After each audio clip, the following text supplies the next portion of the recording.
بسم الله الرحمن الرحيم. En şefkatlik, en mehriban Allah'ın ismi bilen başlayman. لم يكن الذين كفروا من أهل الكتاب والمشركين منفكين حتى تأتيهم البينة.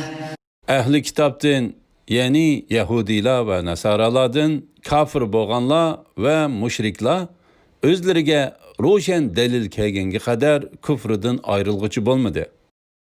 رسول من الله يتلو صحفا مطهرة. O roşen delil pak sahifelerini tilavet kılıp durduğun Allah tarafından kelgen peygamberdir. فيها كتب قيمة. O sahifeler doğru ahkamlarını öz içine algan.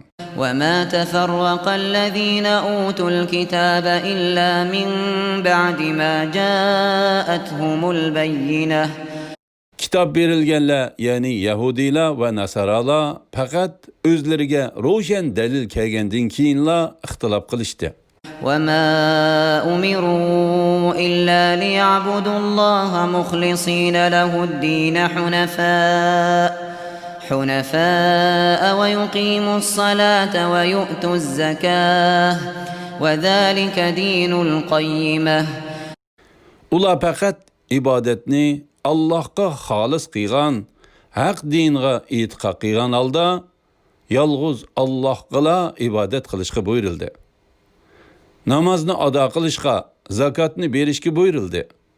En şula, yani ibadet, ihlas, namaz, zakatla doğru dindir. إن الذين كفروا من أهل الكتاب والمشركين في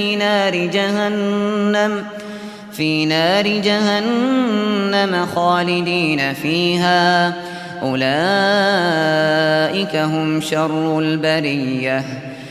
Ehli kitaptan ve müşriklardan kafir boğanlar hakikaten devzak kirdi.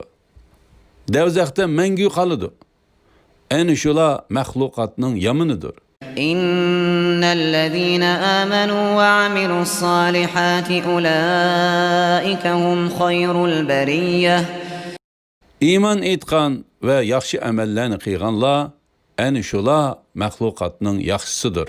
جزاؤهم عند ربهم جنات عدن تجري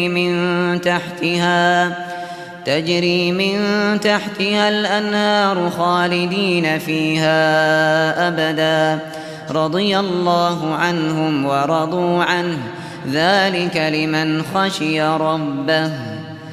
Ulağa Rabbinin dergahide berildiğin mükafat, ulanın turar cayı boğan, astıdın östenle iqib turduğun cennetlerdir ki, ula cennetlerde mengü kalıdı. Allah uladın razı boludu.